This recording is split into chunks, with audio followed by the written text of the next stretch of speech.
Hi, everyone. Thanks so much for joining us. I'm Liz DeChellis. I'm a partner with Vandermeiden and Makis. I'm also a faculty member with T9 Mastered, which is a training organization focusing on training Title IX professionals. And I am joined by attorney investigator Lexi Weyrick, who is also faculty with T9 Mastered. Hi, Lexi.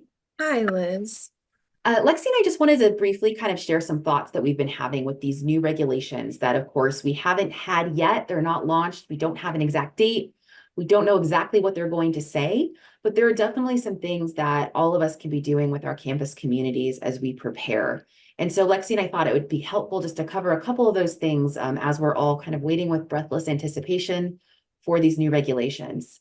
So Lexi, I'm curious, in thinking about these regulations where, again, we don't have a date, we don't have the content, what are some things that you think campuses can be focused on in helping with this eventual rollout?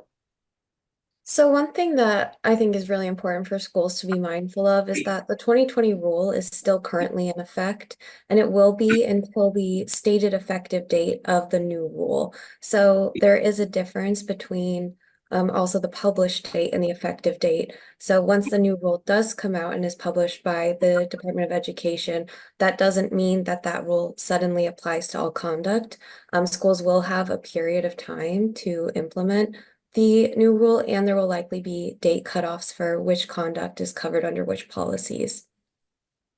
It's such a good point, Lexi, because we are going to absolutely be in that kind of limbo land for a while. And I think it's important to remember that even with new regulations, depending on when conduct occurred, we are going to be using old definitions sometimes. And so as part of that, I think it's really important that we focus on clear communication with our campuses. And the effective date is a huge one. Students are going to be confused. Staff and faculty are going to be confused. We just heard about all these new regulations. Why are you applying this old definition? Or why are we still doing direct examination at hearings? And so I think as part of that, something we can focus on and something we weren't necessarily the best at in previous iterations of Title IX rules are clear visual aids. I know that sounds basic, but this is so complicated. We know we have so many lawyers and people involved in these discussions, and we're trying to explain it to people who know nothing about the process, is using these visual aids and making them as concise and clear as possible. I'm also just going to do a plug for when we have to revise our notices, that campuses consider at the very outset of their notice doing a really quick, easy summary of the process that the individuals involved can expect to go through. I know we have to include pages of legalese and mandated language, but no student is likely going to read through a 6 to 10 page notice, especially when they're getting kind of big, scary news. So if we could just focus on those really quick summaries, I think it'll go a long way to easing some of the anxiety that the parties are having about the process.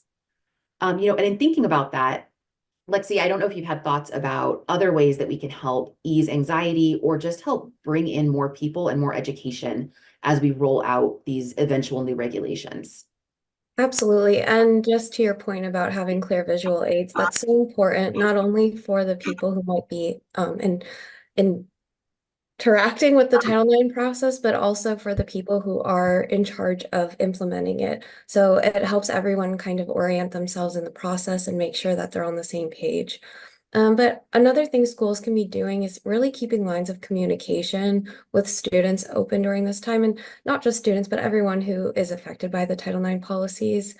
Being transparent and open to questions can really help ease concerns about what the new rule could look like for the campus.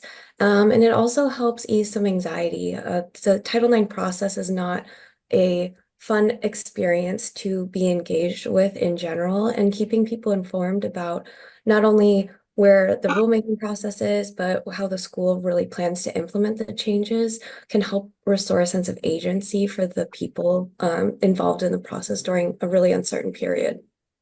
That's such a great point. As we talk about in all of our trainings, when individuals are involved in Title IX, they have lost so much agency. They are at the mercy of the policy and the process and these regulations that come from Washington. And so the more we can do to give them some feeling of control, power, or at least knowledge and education, the better.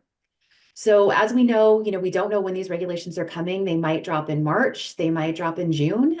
We don't know precisely what they're going to say, but please, keep checking back with us here at T9 Mastered. We'll be sending out blog posts. And of course, when the new regulations are launched, we'll have a webinar out there talking about the highlights and what schools can be doing. So we really want to partner with you through this process. And thank you again for joining us today.